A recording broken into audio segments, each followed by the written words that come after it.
Yusha বিন নুন নবী, তিনি আসমানের দিকে তাকিয়ে বলছেন, ইন্নাকি মা'মুরাতুন ওয়া আনা মা'মুর।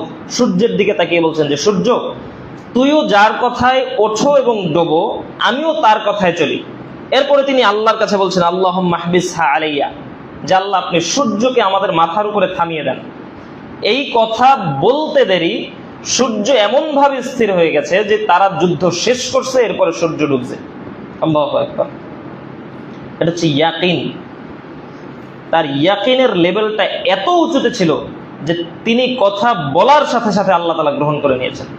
মুহাম্মদ সাল্লাল্লাহু আলাইহি ওয়াসাল্লাম এই ব্যাপারে বলছেন, ইন্না শামসা লাম তুহবাস লিআহাদিন ইল্লা লিইউশা ইবনে নুন লায়ালি সারা ইলা বাইতুল মাকদিস, যে আল্লাহ তাআলা পৃথিবীর ইতিহাসে আল্লাহ তাআলা কোন ব্যক্তির কথায় সূর্যকে এক সেকেন্ডের জন্য থামিয়ে দেন নাই, শুধুমাত্র ইউশা বিন নুন ব্যতীত, যেদিন তিনি বাইতুল মুকাদ্দাস বিজয় করতে গিয়েছিলেন। আসসালামু আলাইকুম ওয়া রাহমাতুল্লাহি ওয়া বারাকাতুহু।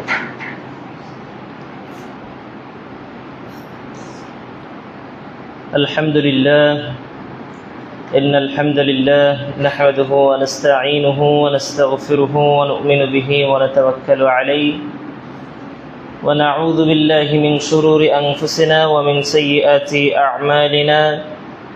মান ইয়াহদিহিল্লাহু ফালা মুদিল্লা লাহু ওয়া মান ইউদ্লিলহু ফালা হাদিয়া লাহু। وأشهد أن لا إله إلا الله وحده لا شريك له وأشهد أن محمدا عبده ورسوله صلى الله عليه وعلى آله وأصحابه وسلم.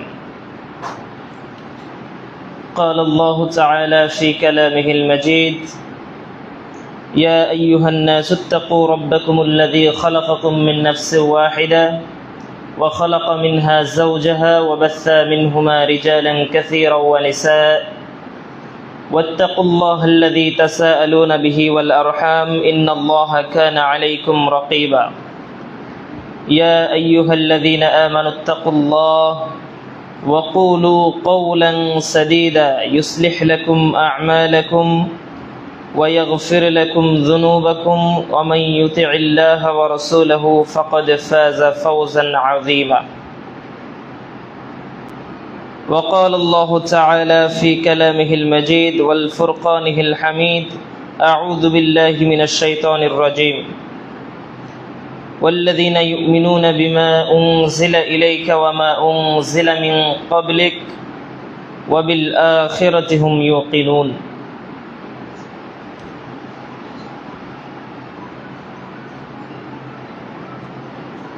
প্রশংসা রব্বুল ইজ্জাত ওয়াল জালালের, প্রশংসা রব্বুল আলামিনের, যে রব্বুল আলামিন আমাদেরকে দুনিয়াবি সকল ধরনের কাজকর্ম, বিপদ মুসিবত থেকে পানাহ দিয়ে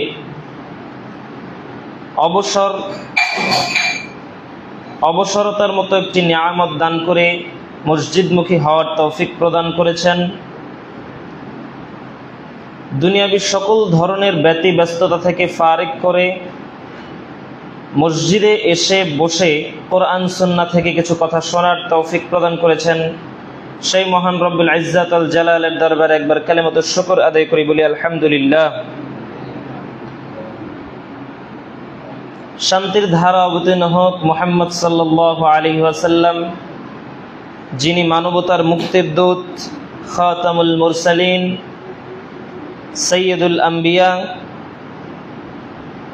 রহমাতুল লিল আলামিন, তার দরবারে তার আহলে বাইত এবং তার সঙ্গী সাথীদের উপর আল্লাহুম্মা সাল্লি আলাইহি আল্লাহুম্মা বারিক আলাইহি।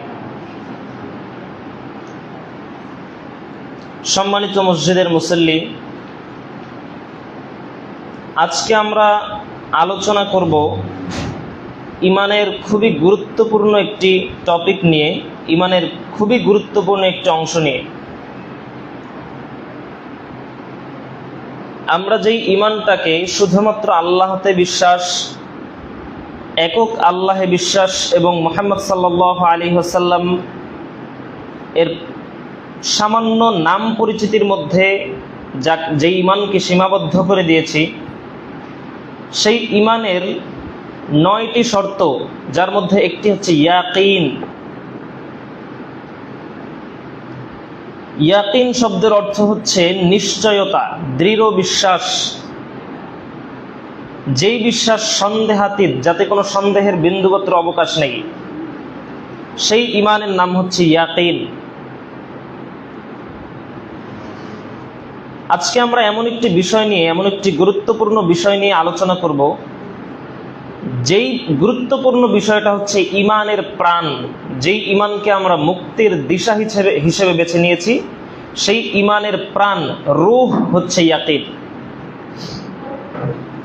আল্লাহ সুবহানাহু ওয়া তাআলা পবিত্র কোরআনে বলছেন, মুমিন কারা, কারা আখেরাতে কল্যাণ পাবে, কারা আখেরাতে নিস্তার পাবে, তাদের কথা বলতে গিয়ে আল্লাহ রাব্বুল ইজ্জাত ওয়াল জালাল বলছেন,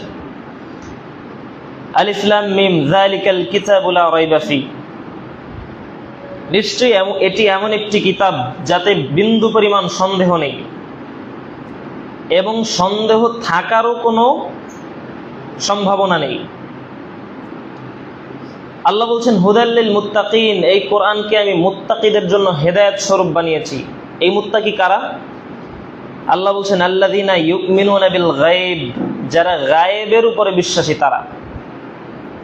গায়েব মানে কি? গায়েব মানে হচ্ছে যেটা অদৃশ্য, যেটা চোখে দেখা যায় না, সেটা হচ্ছে অদৃশ্য। এমনকি আল্লাহ তাআলা বলছেন আল্লাযীনা ইউমিনুনা বিল গায়ব ওয়া ইউকিমুনাস সালাহ, যারা গায়েবের উপরে বিশ্বাস রাখার পরে সালাত প্রতিষ্ঠা করেছে তারা হচ্ছে হেদায়েত প্রাপ্ত, তাদের জন্য এই কোরআন হচ্ছে হেদায়েত স্বরূপ। পরের আয়াতে আল্লাহ বলছেন যে ওয়াল্লাযীনা ইউমিনুনা বিমা উনজিলা ইলাইকা ওয়া মা উনজিলা মিন ক্বাবলিক, যে তোমার প্রতি যা অবতীর্ণ হয়েছে এবং পূর্ববর্তী নবীদের উপরে যা অবতীর্ণ হয়েছে তা শুধু বিশ্বাস করার মধ্যেই ঈমান সীমাবদ্ধ নয়। তাহলে ঈমান কি পর্যন্ত? অমিন ক্বাবলিক ওয়া বিল আখিরাতি হুম ইউকিনুন। আল্লাহ বলছেন শুধুমাত্র এটুকুতেই ঈমান সীমাবদ্ধ নয়, বরং অবিল আখিরাতি হুম ইউকিনুন, যারা আখিরাতের উপরে ইয়াকিন রাখে। আল্লাহ এখানে শব্দ ব্যবহার করতে পারতেন যে অবিল আখিরাতি হুম ইউমিনুন, যারা আখিরাতের উপরে বিশ্বাস রাখে, যারা আখিরাতকে স্বীকার করে, এটা আল্লাহ বলতে পারতেন। কিন্তু আল্লাহ ইউমিনুন শব্দ ব্যবহার না করে আল্লাহ বলছেন ইউকিনুন, ইয়াকিন রাখে। হ্যাঁ, ঈমানের প্রাণ হচ্ছে ইয়াকিন। ইবনে মাসউদ রাদিয়াল্লাহু তাআলা আনহু বলছেন যে আস-সাবরু নিসফুল ঈমান, যে ধৈর্য হচ্ছে ঈমানের অর্ধেক। আমরা যে ধৈর্য ধারণ করি বিপদে, এই ধৈর্য ঈমানের অর্ধেক। আল ইয়াকিনুল ঈমানু কুল্লু, আর ইয়াকিন হচ্ছে পূর্ণ ঈমান। এই হাদিসের ব্যাখ্যায় ইমাম ইবনুল কাইয়িম রাহিমাহুল্লাহ বলছেন যে একটা দেহ, মানব দেহের ভিতরে রূহ যেমন অমূল্যবান, একটা দেহের ভিতরে রূহ যতটা গুরুত্বপূর্ণ, যতটা প্রয়োজনীয়, যতটা বাধ্যতামূলক ওই দেহটার দাম থাকার জন্য, ঠিক ঈমানের মধ্যে ইয়াকিন হচ্ছে ওই রূহের মতো। কোনো ব্যক্তি ঈমানের মধ্যে যদি ইয়াকিন না থাকে বিন্দু পরিমাণ, তাহলে এই ঈমান তাকে কিয়ামতের দিন আল্লাহর আযাব থেকে বাঁচাতে পারবে না। কোনো ব্যক্তির ঈমানের মধ্যে যদি ইয়াকিন না থাকে তাহলে তার ঈমান পূর্ণতা পাবে না এবং সে কিয়ামতে বিপদে পড়ে যাবে। তাহলে ইয়াকিন কি জিনিস? আল্লাহ বলছেন ইন্নামাল মুমিনুন আল্লাযীনা আমানু বিল্লাহি ওয়া রাসূলিহি, পৃথিবীর মানুষ শুনে রাখো, তারাই হচ্ছে মুমিন। তারাই হচ্ছে মুমিন। কারা মুমিন? আল্লাযীনা আমানু বিল্লাহি ওয়া রাসূলিহি, যারা আল্লাহ এবং আল্লাহর রাসূলের উপরে দৃঢ় চিত্তে বিশ্বাস রাখে। কিভাবে? সুম্মা লাম ইয়ারতাবু, এমন বিশ্বাস রাখে যেই বিশ্বাসের মধ্যে কোনো খুঁত নাই, যেই বিশ্বাসের মধ্যে কোনো ছোটখাটো সন্দেহের অবকাশ নাই। আল্লাহ বলছেন এরপরে ওয়াজাহিদু বিআমওয়ালিহিম ওয়া আনফুসিহিম, তার মানে হচ্ছে আগে ঈমানের মধ্যে ইয়াকিন না ঢুকিয়ে যদি কেউ আল্লাহর রাস্তায় সর্বোচ্চ দিয়ে প্রচেষ্টা চালায়, তার এই সর্বোচ্চ দিয়ে প্রচেষ্টাও আল্লাহ কবুল করবেন না। তার মানে ঈমানের মধ্যে ইয়াকিন রাখতে হবে। এটাকে বলা হয় ইলমে গায়েবে ইয়াকিন। ইলমে গায়েব এমনই একটা বাস্তব বিষয়, অদৃশ্যের জ্ঞান, অদৃশ্যের যে জিনিস আল্লাহ তাআলা আমাদেরকে বলেছেন, জান্নাত, জাহান্নাম, মালাইকা, জিন, এগুলো সব হচ্ছে অদৃশ্য। ফেরেশতা হচ্ছে অদৃশ্য, জ্ঞান হচ্ছে অদৃশ্য, জিন হচ্ছে অদৃশ্য, আখিরাত, কিয়ামত, হাসর, এগুলো সব অদৃশ্যের জ্ঞান। এটা এতটাই বাস্তব, অদৃশ্যের জ্ঞান, ইলমে গায়েব এতটাই বাস্তব, আপনি সচক্ষে যেগুলো দেখতে পাচ্ছেন এগুলোর থেকেও বাস্তব হচ্ছে ইলমে গায়েব। আপনি এখন দেখতে পাচ্ছেন যে আমি এখানে কথা বলছি। গায়েব হচ্ছে, ইয়াকিন হচ্ছে 3 রকমের। আমি আজকে এখানে খুতবা দিচ্ছি, এটা আপনি শুনেছেন, আপনি আগে থেকে জানতেন যে আমি এখানে খুতবা দিব, সেটা শুনে আপনি বিশ্বাস করেছেন। এটার নাম হচ্ছে ইলমুল ইয়াকিন, জানার মাধ্যমে বিশ্বাস। আপনি এখানে, আমি যখন এসেছি তখন আপনারা আমাকে দেখেছেন যে আমি আসছি, এটা চোখ দিয়ে দেখেছেন, দেখে এরপর বিশ্বাস করেছেন। এটা হচ্ছে আইনুল ইয়াকিন, যেটা চোখ দিয়ে দেখে আপনি বিশ্বাস করবেন। আর সর্বোচ্চ স্তরের ইয়াকিন হচ্ছে হাক্কুল ইয়াকিন। এখন আপনি আমার খুতবা শুনতেছেন, তার মানে আপনি এখন এতটাই বিশ্বাস করছেন যে বিশ্বাস কোনোদিনও ভঙ্গ হবে না, যে আজকে আমিই খুতবা দিচ্ছি। এটা আপনি এখন দেখে বিশ্বাস করলেন, অনুভব করছেন। আমি কথা বলছি, আপনি শুনছেন না, আমি এখানে আসছি, আপনি অনুভব করতেছেন। অনুভবের মাধ্যমে যেই বিশ্বাসটা, এটার নাম হচ্ছে হাক্কুল ইয়াকিন, যেটা ইয়াকিনের সর্বোচ্চ স্তর। আল্লাহ তাআলা চায় যে মানুষ সেই ইয়াকিন, হাক্কুল ইয়াকিনের পর্যায়ে চলে যায়। আল্লাহ তাআলা চায় যে মানুষ এইটা না ভাবুক যে কিয়ামত সামনে, মানুষ এটা ভাবুক যে বর্তমানে কিয়ামত চলছে। এটা আল্লাহ চায়। যেই ইলমে গায়েবের কথা আপনারা শুনছেন, যেই আখিরাতের কথা আপনারা শুনছেন, যে গায়েবের বিষয়গুলোর কথা আপনি শুনছেন, সেই গায়েবের বিষয়গুলো কোনো মানুষের উপরে আল্লাহ তাআলা ঘটিয়েছেন, এরকম অসংখ্য বর্ণনা কোরআনে আছে।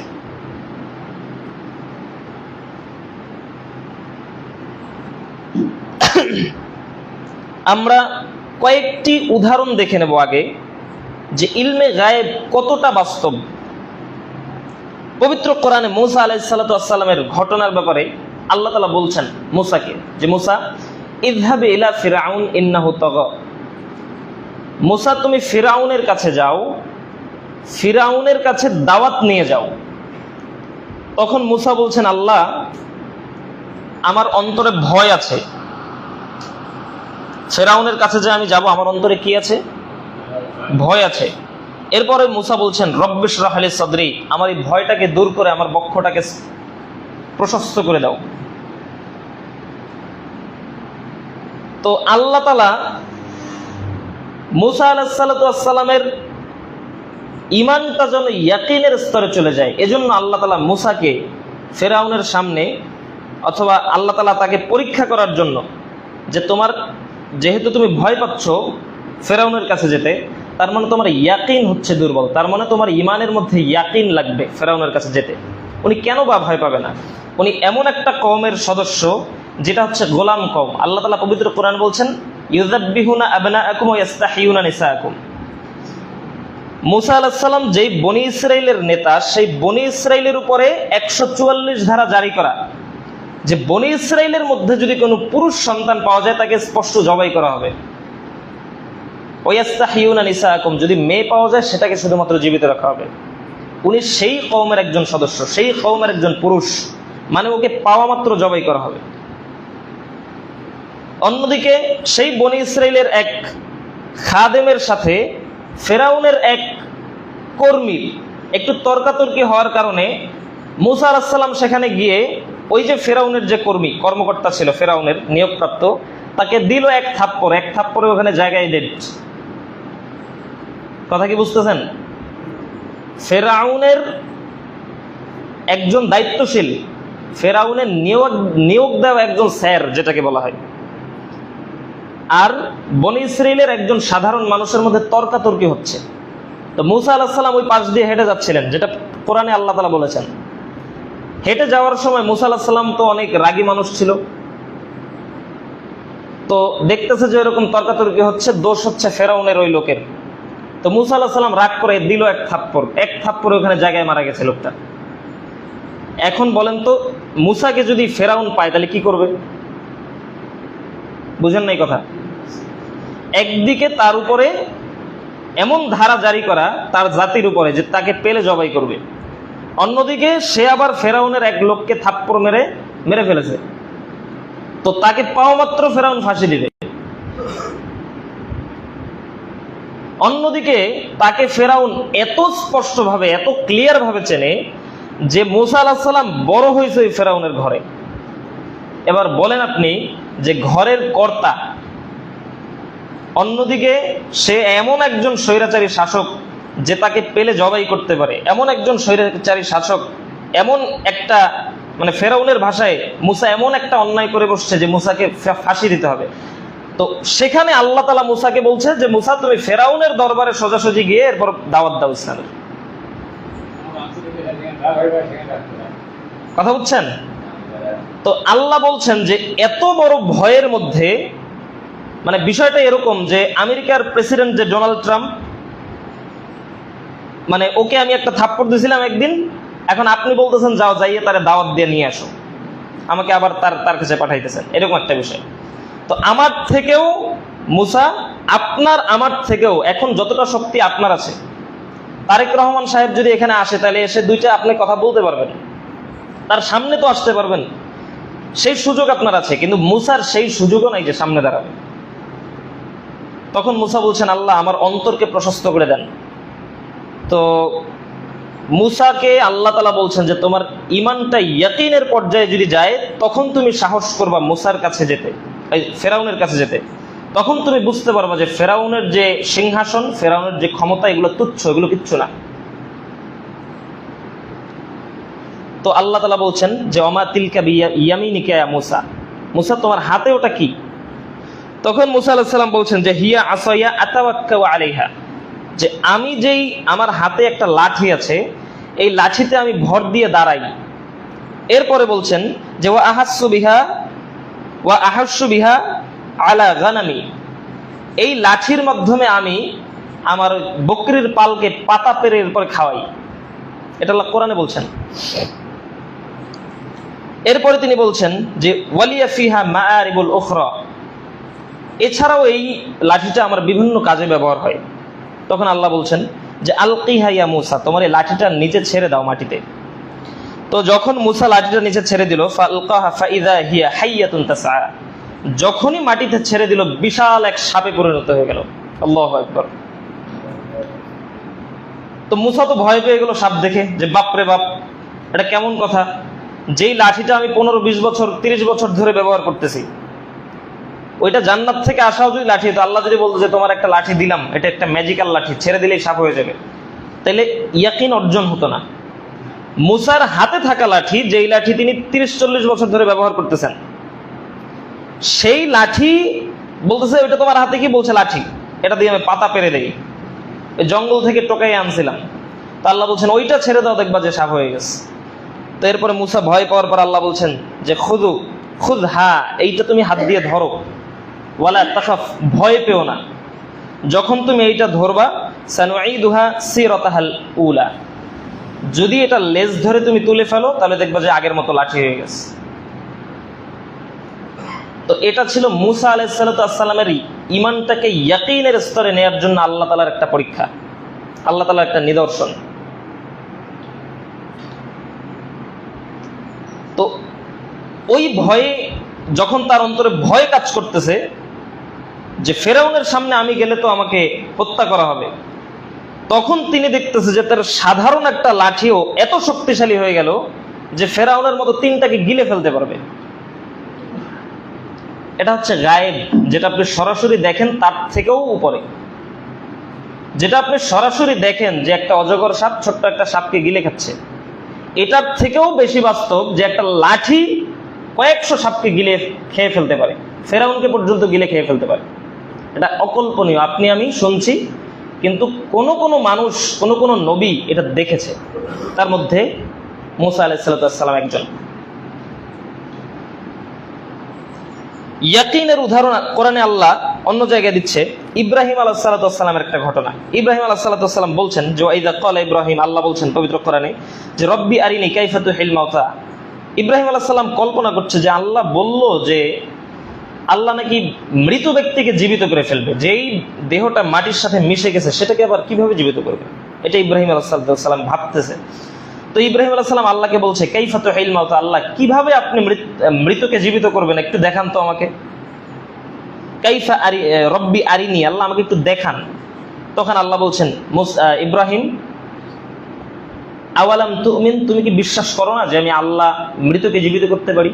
তখন ইব্রাহিম বলছেন ক্বালু বালা, অবশ্যই বিশ্বাস করি। তাহলে কেন দেখতে চাইছো? ওয়ালাকি লিয়াতমাইন্না কলবি, আমি দেখতে চাচ্ছি এজন্য যে এটা দেখলে আমার অন্তরটা প্রশান্ত হবে, আমার ঈমানটা আরো বৃদ্ধি পাবে। তো আল্লাহ বলতেছেন এবার যে আচ্ছা ঠিক আছে, তাহলে একটা কাজ করো, খুদ আরবাতাম মিন তায়র, 4টা পাখি ধরো। 4টা পাখি ধরে ফাসুরহুন্না ইলাইক, এটাকে নিজের বশে এনে এরপর জবাই করে টুকরো টুকরো করে 4টা পাখির মাংসকে একত্রিত করো। সুম্মা জাআল আলা কুল্লি জাবালিন মিনহুন জুজআন, এবার 4টা পাখির এই টুকরো টুকরো গোশতকে তুমি 4টা পাহাড়ের উপরে রেখে আসো। রেখে আসার পরে তুমি কি করবা? রেখে আসার পরে সুম্মা দুহুন্না ইয়াতিকা সায়া, তুমি নিচে এসে ওই পাখিগুলোকে ডাক দিবা নাম ধরে, দেখবা যে পাখিগুলো উড়ে তোমার কাছে চলে আসছে। তো এইটা দেখার পরে ইব্রাহিম আলাইহিস সালাম এর ঈমানটা ইয়াকিনের স্তরে চলে গিয়েছে। এজন্য নবীদের এই যে ঘটনাগুলো, এই ঘটনাগুলো প্রমাণ করে যে নবীদের ঈমানের কাছাকাছি কোনো মানুষের যাওয়ার সুযোগ নাই। এজন্য আল্লাহ তাআলা কোরআনে বলছেন সূরা বাকারার মধ্যে যে ওয়া ইন আমিনু ফাআমানতুম বিহি ফাকাদ ইহতাদাউ। আল্লাহ তাআলা সাহাবীদেরকে বলছেন যে সাহাবীরা তারা যদি তোমাদের মতো ঈমান আনে তখনই তোরই তারা ঈমানদার বলে গণ্য হবে।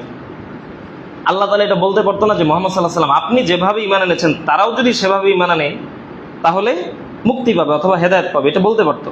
কিন্তু মুহাম্মদ সাল্লাল্লাহু আলাইহি ওয়াসাল্লাম এবং নবীদের মতো ঈমান আনার সুযোগ সাধারণ মানুষের নাই। মুহাম্মদ সাল্লাল্লাহু আলাইহি ওয়াসাল্লাম ওই যে মেরাজে গিয়ে এরপর জাহান্নাম এবং জান্নাতকে সচক্ষে দেখে বিশ্বাস করেছে। আপনি দেখেছেন? আপনি যেটা দেখেন নাই সেটা ওইভাবে বিশ্বাস হবে? হবে না। কিন্তু আল্লাহ চায় যে মানুষ, সাধারণ মানুষ তার ঈমানটা ওইভাবে ইয়াকিনের স্তরে নিয়ে যাক নবীরা যেভাবে নিয়েছেন।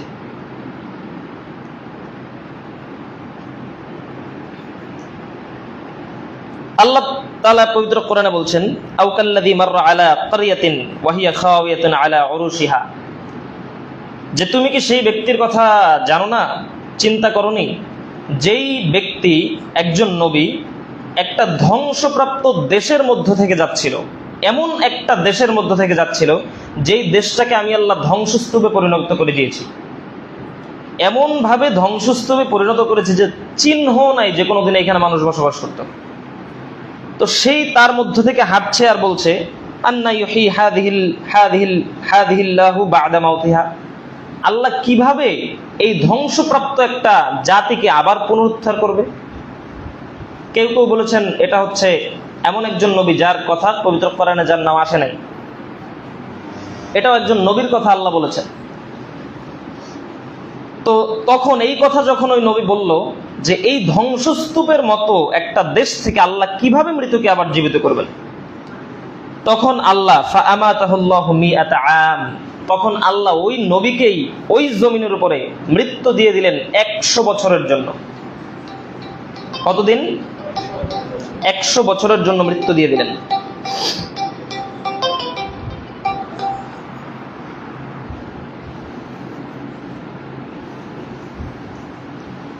তো 100 বছরের জন্য যখন মৃত্যু দিয়ে দিলেন, তো 100 বছর পরে সুম্মা বাআসা, তাকে আবার জীবিত করলেন আল্লাহ।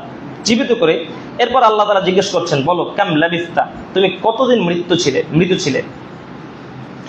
তো তখন সে বলছেন যে লাবিস্তু ইয়াওমান আও বা'দা ইয়াওম, এই একদিন অথবা একদিনের কিছু অংশ। তখন আল্লাহ বলছেন যে বাল লাবিস্তা মিআতা আম, বরং তুমি 100 বছর মৃত ছিলে।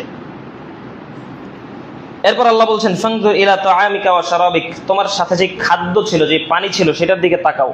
100 বছর পরেও কেমন সেই আগে যেমনি রাখছিল তেমনই আছে। এরপরে তিনি বলছেন যে ওয়ানজুর ইলা হিমারিক, তুমি যে গাধাটা নিয়ে আসছিলা সেই গাধার দিকে তাকাও। মরে হাড়গোড় যা ছিল তাও পচে এরপর মাটির সাথে মিশে গেছে 100 বছর। তো যখন এই ঘটনা তার সাথে ঘটলো তখন সে বলতেছে ফালাম্মা তাবায়্যানা লাহু, আল্লাহ বলছেন যখন সে এটা সচক্ষে অবলোকন করলো, ক্বালা আ'লাম আন্নাল্লাহু আলা কুল্লি শাইইন কাদির, তখন তিনি আল্লাহর কাছে ইস্তিগফার পাঠ করতে করতে আল্লাহকে বলছেন, আল্লাহ আপনি সত্যি সবকিছুর উপরে ক্ষমতাবান। তার মানে আপনি শুনেছেন যে একজন নবী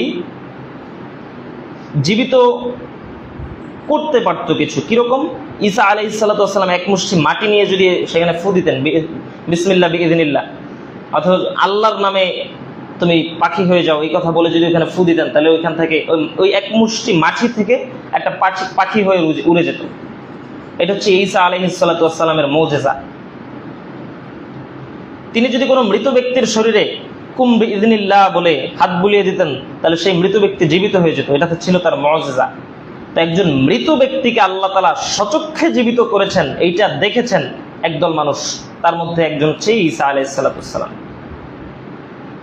আল্লাহ চান যে আপনি ঈসা আলাইহিস সালাতু ওয়াস সালামের মতো আপনার ঈমানটাও এরকম ইয়াকিনের স্তরে যাক। আরেকটা ঘটনা বলে এরপরে আমি আমার মূল আলোচনায় চলে যাব যে ইয়াকিন মূলত কি রকম। আপনারা নবী ইউশা বিন নুন আলাইহিস সালাতু ওয়াস সালামের কথা শুনেছেন, যিনি মূসা আলাইহিস সালাতু ওয়াস সালামের সঙ্গী ছিল।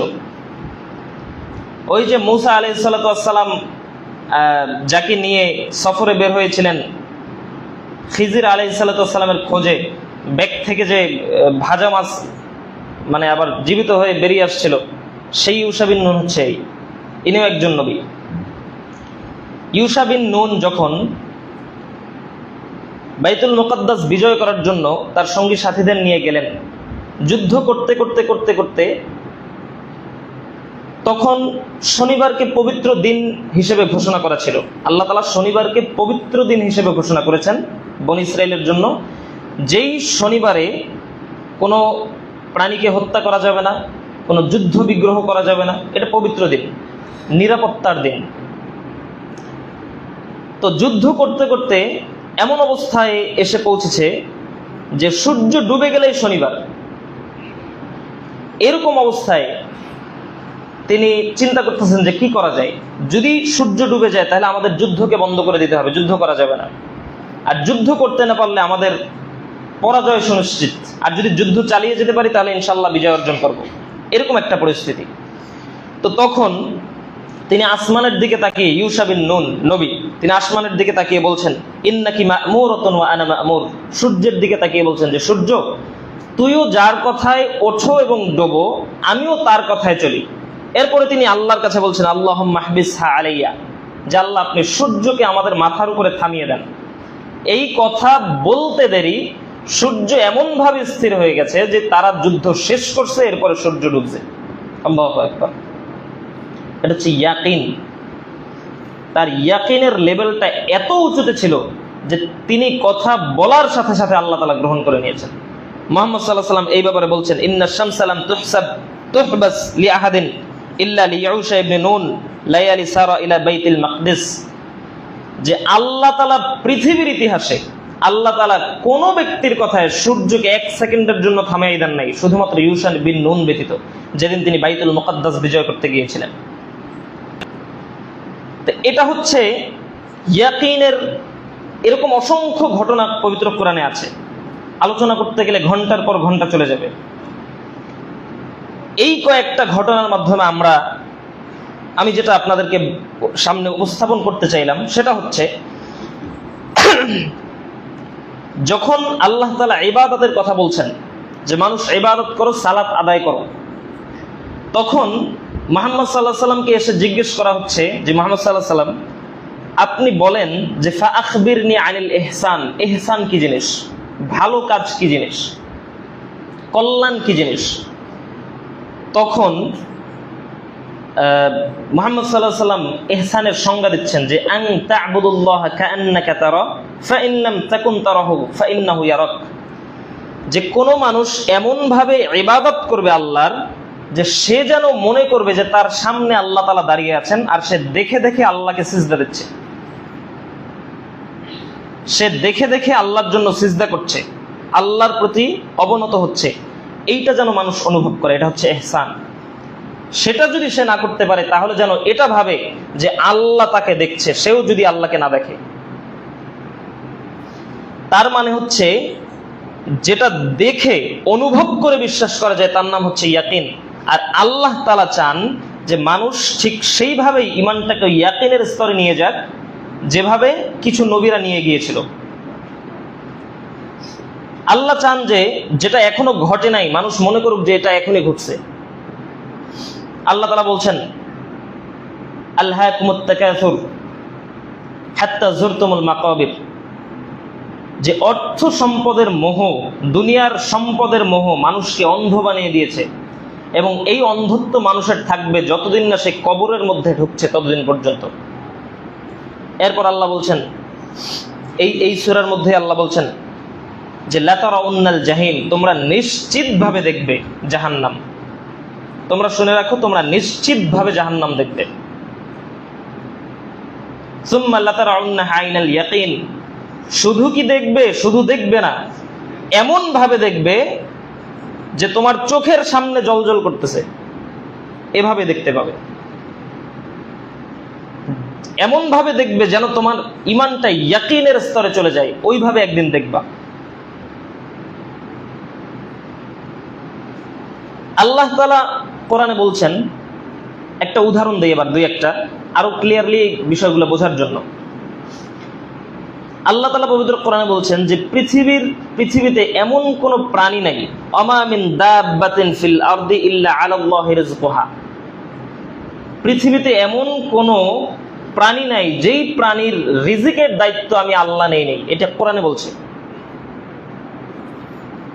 আপনি যদি দুইটা এতিমের দায়িত্ব গ্রহণ করেন তাহলে ওই এতিমের দায়িত্বের খাদ্যের অভিভাবকত্ব কে করবে বলেন তো? আল্লাহ করবে। এটা আল্লাহ তাআলা ওয়াদা করে রেখেছেন। আপনি একজন ভিক্ষুককে একটা খাবার দিতেছেন, তো মনে করতেছেন আপনার স্বাভাবিকভাবেই আপনি মনে করতেছেন যে মানে আমাদের একটু মনে হয় যে আমি একটু বড় হলাম, একটু আমি খাবার দিলাম, এটা আমার দয়া, এরকম একটা ভাব আমাদের মধ্যে আসে। আপনি একটু কল্পনা করেন যে একজন ভিক্ষুককে আপনি যে খাদ্যটা দিচ্ছেন ওই খাদ্যটা কিন্তু আপনার না, ওইটা ভিক্ষুকের রিজিক। ভিক্ষুকের রিজিকটা আল্লাহ তাআলা আপনার হাতে দিয়ে আপনাকে সম্মানিত করেছেন। বুঝাইতে পারিনি মনে হয়। আমি ইনকাম করলাম 10,000 টাকা, ওই 10,000 টাকা আপনাকে দিয়ে বললাম যে ওই ভাইকে আপনি দিয়ে দেন। এখন এইটার মধ্যে কি ওনার বড় হওয়ার কিছু আছে? তো আল্লাহ তাআলা তার রিজিকটা আপনার ইনকামের মধ্যে দিয়ে এরপরে আপনার মাধ্যমে পাঠালেন। কেন? আল্লাহ তাআলা তো ওর রিজিকটা তো ওর হাতেও দিতে পারতেন, কিন্তু উদ্দেশ্য কি? উদ্দেশ্য হচ্ছে আল্লাহ তাআলা আপনাকে সম্মানিত করতে চান, এজন্য তার রিজিকটা আপনার হাত দিয়ে তার জন্য পাঠাচ্ছে। তো আল্লাহ তাআলা বলছেন যে পৃথিবীর সকল প্রাণীর, পৃথিবীর সকল জীবজন্তুর, পৃথিবীর সকল মানুষের খাবারের দায়িত্ব, রিজিক খালি খাবার না, বিভিন্ন জিনিস, সুস্থ থাকাও একটা রিজিক। তো পৃথিবীর এই রিজিকের দায়িত্ব আমি আল্লাহ গ্রহণ করেছি। একটা হাদিসে আল্লাহর রাসূল বলছেন যে আন্নাকুম কুনতুম তাওয়াক্কালুনা আলাল্লাহি হাক্কা তাওয়াক্কুলি, আমরা খালি বলি যে আল্লাহ ভরসা, আল্লাহ ভরসা, আল্লাহ ভরসা। আল্লাহর রাসূল বলছেন পৃথিবীর মানুষ আল্লাহ ভরসা অতিরিক্ত না বলে যদি অল্প পরিমাণ আল্লাহ ভরসা মানুষের মধ্যে থাকতো, যদি বিন্দু পরিমাণ আল্লাহ ভরসা মানুষের মধ্যে থাকতো, লারুযিকতুম কামা ইউরযাকুত তাইর, তাহলে সেভাবে আল্লাহ তাকে রিজিক প্রদান করতেন যেভাবে আল্লাহ পাখিকে রিজিক প্রদান করেন। আল্লাহ রাসূল বলছেন তাকদু খিমাসান ওয়া তারুহু বিতানান, পাখি সকালবেলা খালি পেটে বের হয় আর সন্ধ্যাবেলা ভরা পেটে ফিরে যায়, ওই পাখির মতো করে রিজিক ওকে দিতেন। যদি আমাদের মধ্যে বিন্দু পরিমাণ আল্লাহ ভরসা সত্যই থাকতো, যদি আল্লাহ ভরসাটা আমাদের মধ্যে, আমাদের ইমানটা যদি ইয়াকিনের স্তরে থাকতো, ইমানের মধ্যে যদি আল্লাহ ভরসা মুখে যতবার বলি তার থেকে যদি বিন্দু পরিমাণও থাকতো, তাহলে পাখির মতো করে রিজিক দিতেন। কেন দিচ্ছেন না? আমাদের ইমানটা নিচু স্তরে আছে, ইয়াকিনের স্তরে পৌঁছায় নাই। কোনো মানুষ শুধুমাত্র ইমান এনে যদি বসে থাকে, যদি ইমানটাকে ওইভাবে ইয়াকিনের স্তরে না পৌঁছায় কাজকর্মে এবং আমলে, তাহলে তার এই ইমান তার কোনো উপকার করবে না। আরো একটা গুরুত্বপূর্ণ কথা, যে আমাদের এই যে ফেসবুকে এখন বর্তমানে একটা ঘটনা খুব বেশি পরিমাণ ছড়াচ্ছে, সেটা হচ্ছে সিমরিন লুবানা নামের একটা আমাদের এক বোন, যিনি আগে ফ্যাশন মডেলিং ছিলেন। আমি আগে চিনতাম না, আমি চিনছি 2-3 দিন হলো। চিনছি বলতে এত মানে খবরে এত পরিমাণ নিউজ করা হচ্ছে তার নামে, যেটা আপনি ফেসবুকে ঢুকলে আপনার চোখে পড়বে স্বাভাবিক। তো এর ব্যাপারে আমি জানলাম 2-3 দিন হলো। তো ব্যাপারটা হচ্ছে, এই মেয়েটা বিয়ে করলেও 15 বছর বয়সে, তা এখন 15 বছর বয়সে বিয়ে করার জন্য আমাদের বাংলাদেশের যত একদম প্রধান যে মিডিয়া পোর্টালগুলো, নিউজ পোর্টালগুলো, সেগুলো নিউজ করলো যে 15 বছর বয়সে লুবানাকে বিয়ে দেওয়ার ফলে তার কি কি শাস্তি হতে পারে, তার পরিবারের কি কি শাস্তি হতে পারে। কেন? এখানে উদাহরণস্বরূপ বলা হচ্ছে যে লুবানার ছিল, ভবিষ্যৎ ছিল সামনে অনেক বড়, সেই ভবিষ্যৎকে কবর দিয়ে এখন সে বিয়ে করলো 15 বছর বয়সে। এখন ব্যাপার হচ্ছে যে এই বিষয়টা নিয়ে সিমরিন লুবানা ছোট্ট একটা স্ট্যাটাস দিছে ফেসবুকে, লিখছে যে ঘরোয়া পরিবেশে আমাদের বাগদান সম্পন্ন হয়েছে, আমাদের পূর্ণ বয়স হওয়ার পরে সরকারি আইনের অধীনে আমাদের বিয়ে হবে। এইটা যখন পোস্ট করছে তখন সবাই ঠান্ডা, এখন আর কোনো কথা নেই। বুঝেন নাই মনে হয় কথাটা। মানে হচ্ছে একটা ছেলেকে নিয়ে যদি আপনার মানে আপনাদের কথা, একটা ছেলেকে নিয়ে যদি সমাজের একটা মেয়ে ঘোরে, হাত ধরে যদি সমাজের মধ্যে হাঁটে, বিয়ে বহির্ভূত, তাহলে এইটা সমাজের কাছে অন্যায় না, এইটা রিজিকের উপরে হস্তক্ষেপ না। কিন্তু একটা মেয়ে যদি 15 বছর বয়সে বিয়ে করে, তাহলে তার কি শাস্তি হবে, তার পরিবারের কি শাস্তি হবে, সেটা নিয়ে গবেষণা চলতেছে। এই জন্য সিমরিন লুবানা পোস্ট করছে যে আমাদের ঘরোয়া পরিবেশে বাগদান সম্পন্ন হয়েছে, মানে তাদের দুইজনের ছবি দিয়ে, চেহারা না, জাস্ট বোরখা এবং পাঞ্জাবের ছবি দিয়ে পোস্ট করছে যে আমাদের দুইজনের বাগদান সম্পন্ন হয়েছে ঘরোয়া পরিবেশে, বাংলাদেশ আইনের অধীনে বিয়ে হবে যখন আমাদের বয়স 18 হবে, তখন, এখন আর কোনো সমস্যা নেই। আমাদের শেখ মুখতার হাফিজাহুল্লাহ, তাকে চেনেন আপনারা সবাই, তিনি আজকে একটা পোস্ট করলো, একটা ঘটনা, ছোট্ট একটা মানে একটা বানোয়াট ঘটনা আর কি, উদাহরণস্বরূপ তিনি পোস্ট করলেন যে পুলিশ এসে জিজ্ঞেস করতেছে যে আপনাকে যেতে হবে থানায়। তো পুরুষ লোক বলতেছে যে আমি থানায় কেন যাব? বলছেন আপনার বিরুদ্ধে গ্রেফতারের পরোয়ানা আছে। কেন? আপনি বাল্য বিবাহ করেছেন। তো বলতেছে আমি বাল্য বিবাহ করেছি, এটার প্রমাণ কই? বলতেছে আপনার ঘরে যে নাবালেক বউ। এখন বলতেছে যে না, এটা তো আমার বউ না, এটা তো আমার বান্ধবী। তো বলতেছে দুঃখিত স্যার, আপনাকে ডিস্টার্ব করার জন্য। পুলিশে বলতেছে, যখন বলছে যে আমার বান্ধবী, তখন সব মানে অন্যায় শেষ, এখন আর অন্যায় নাই। তা আমাদের সমাজে এই যে সিস্টেমটা, এইটাকে আমরা মানে এটা যদি আমি সরকারের উপরে চাপাই দিই, এটা অনেক বড় জুলুম। এই দোষ মূলত আমাদের বাবা মায়ের। এই যে আমি রিজিক নিয়ে কথা বলতেছি, এখন বোঝেন যে একটা মানুষকে মানে একটা সন্তান যখন 15 বছর, 16 বছর, 17 বছর বয়সে, আচ্ছা আমি 15-16 বছর বয়সে বিয়ের কথা বলতেছি, তার মানে কি সবাই বিয়ে দিতে বলতেছি? উদাহরণ দিচ্ছি যে 15-16 বছর বয়সে একটা ছেলে অথবা একটা মেয়ে গিয়ে যদি মা বাবাকে বলে যে বিয়ে করিয়ে দাও, তখন সর্বপ্রথম কি বলে বলেন তো? কি বলে? খাওয়াবি কি? মানে বউ এমন একটা জিনিস যার মানে খাওয়ানোর জন্য বড় বড় কলা গাছ লাগে, হাতির মতো এরকম। বলতেছে যে খাওয়াবি কি? তো একটা ব্যাপার হচ্ছে যে মানুষের ইমানটা যদি ওইভাবে ইয়াকিনের স্তরে থাকতো তাহলে খাওয়াবে কি, এই প্রশ্নের আগে তিনি তখন ওই আয়াতটা তিলাওয়াত করতেন যেখানে আল্লাহ বলেছেন যে ফানকিহুল আয়ামা মিনকুম ওয়াস-সালিহিনা মিন ইবাদিকুম ওয়া ইমাইকুম, বয়সন্ধিকাল চলে আসছে, বিয়ে দিয়ে দাও। ইয়াকুনু ফুকারা ইউগনিহুমুল্লাহু মিন ফাদলি, আমি আল্লাহ ওয়াদা করছি যদি ওরা গরিব হয় আমি আল্লাহ ধনী করে দিব নিজে দায়িত্ব নিয়ে। এটা আল্লাহ কোরআনে বলতেছেন। এই আয়াতটা তো আপনার আগে মাথায় আসা উচিত ছিল। আমরা বড় বড় ফতোয়াবাজি করি মিম্বরে উঠে, রাস্তাঘাটে, চায়ের স্টলে, কিন্তু আপনি বলেন তো সমাজের একজন মানুষ দেখান যে বলবে যে আমি আমার মেয়েটাকে বিয়ে দেব একটা এমন ছেলের সাথে যেই ছেলে এখন পর্যন্ত কোনো চাকরি করে না? আছে এরকম একজনও? তো আপনার ইমানটা কোন স্তরে আছে আপনি বোঝেন। আপনি মনে করতেছেন যে চাকরি খাওয়াবে আপনার মেয়েকে। এইটা হচ্ছে আমাদের ইমানের হালত। যেদিন আপনি ওই ধারণা করতে পারবেন, আপনার আমার মাথায় যেদিন এই সিস্টেমটা মানে যুক্ত হবে, এই কথাটা যুক্ত হবে যে আল্লাহ তাআলার উপরে যদি ভরসা করতে পারি তাহলে আল্লাহ তাআলা পাখির মতো রিজিক দিবেন। এটা হচ্ছে গায়েব। আপনি কি দেখতে পাইছেন? আল্লাহ বলছেন যে আমি তাকে ধনী বানিয়ে দেবো, এটা কি দেখছেন আপনি?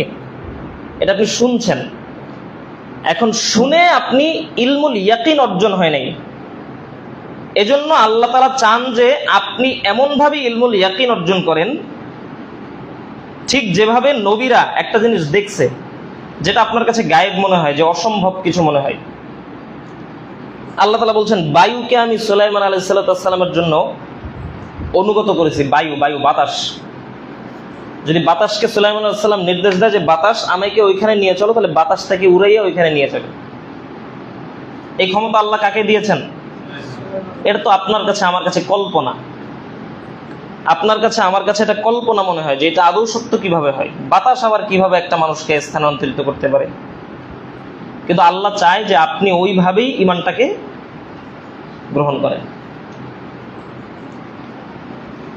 আল্লাহ আমাদের সকলকে বোঝার তৌফিক দান করুক।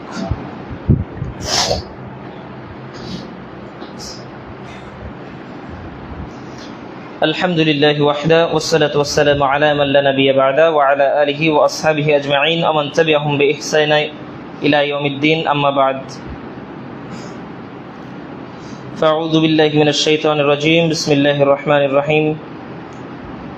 ইন্নামাল মুমিনুনা আল্লাযীনা আমানু বিল্লাহি ওয়া রাসূলিহি সুম্মা লাম ইয়ারতাবু ওয়া জাহাদু বিআমওয়ালিহিম ওয়া আনফুসিহিম ফি সাবিলিল্লাহ উলাইকা হুমুস সাদিকুন। اللهم صل على محمد وعلى آل محمد كما صليت على إبراهيم وعلى آل إبراهيم إنك حميد مجيد. اللهم بارك على محمد كما باركت على إبراهيم وعلى آل إبراهيم إنك حميد مجيد. সম্মানিত মসজিদের মুসল্লি, আজকে আমরা যে বিষয়ে আলোচনা করছিলাম এইটাকে বলতে পারেন আপনি ভূমিকা। ইয়াকিন অর্জন করবে মানুষ আখিরাতের উপরে, ইয়াকিন অর্জন করবে আল্লাহর উপরে, ইয়াকিন অর্জন করবে ফেরেশতার উপরে, ইয়াকিন অর্জন করবে রাসূলদের উপরে, ইয়াকিন অর্জন করবে কিতাবসমূহের উপরে। এই সকল বিষয়ের উপরে ইয়াকিন, এই যে ইয়াকিনের বর্ণনা এতক্ষণ আমি দিলাম, সেই ইয়াকিন অর্জন করতে হবে এই সব বিষয়ের উপরে। সংক্ষেপে আমি বলে যাই যে মালাইকাদের উপরে ইয়াকিন। পৃথিবীতে কোনো মানুষ, আল্লাহ তাআলা পবিত্র কোরআনে একটা কথা বলেছেন যে কাম মিন ফিয়াতিন কালিলাতিন গালাবাত ফিয়াতান কাসীরাতান বিইذনিল্লাহ। আল্লাহ তাআলা বলছেন দাউদ আলাইহিস সালাতু ওয়াস সালাম এর ঘটনাকে উদ্দেশ্য করে যে পৃথিবীর ইতিহাসে কত ছোট ছোট দলকে আমি বিশাল বিশাল দলের উপরে বিজয় দান করেছি। পৃথিবীতে কত ছোট ছোট দলকে আমি বিশাল বিশাল দলের উপরে, যেখানে উম্মতের মুহাম্মদ সাল্লাল্লাহু আলাইহি সাল্লামের সৈন্য ছিল দেখা যায় 300 জন 400 জন, সেখানে কাফেররা ছিল 2000 5000 10000 40000। তো উহুদ, বদর, খন্দক, এছাড়া মুহাম্মদ সাল্লাল্লাহু আলাইহি সাল্লাম যত যুদ্ধে অংশগ্রহণ করেছেন, যত যুদ্ধে বিজয় দান করেছেন আল্লাহ তাআলা। ওমর ইবনুল খাত্তাব যখন বাইতুল মাকদিস বিজয় করলেন, সালাহউদ্দিন আইয়ুবী রাহিমাহুল্লাহ যখন বাইতুল মুকাদ্দাস বিজয় করলেন, মুসলিম শাসকরা যখন ইসলামের ইতিহাসে যখন বিভিন্ন মুসলিম দেশ বিজয় করলেন,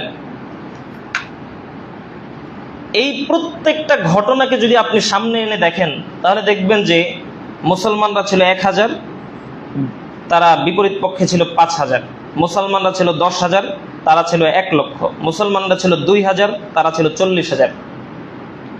আল্লাহ তাআলা সেটা বলছেন যে পৃথিবীতে কত বড় বড় জাতির উপরে ছোট ছোট দলকে আমি আল্লাহ বিজয় দান করেছি।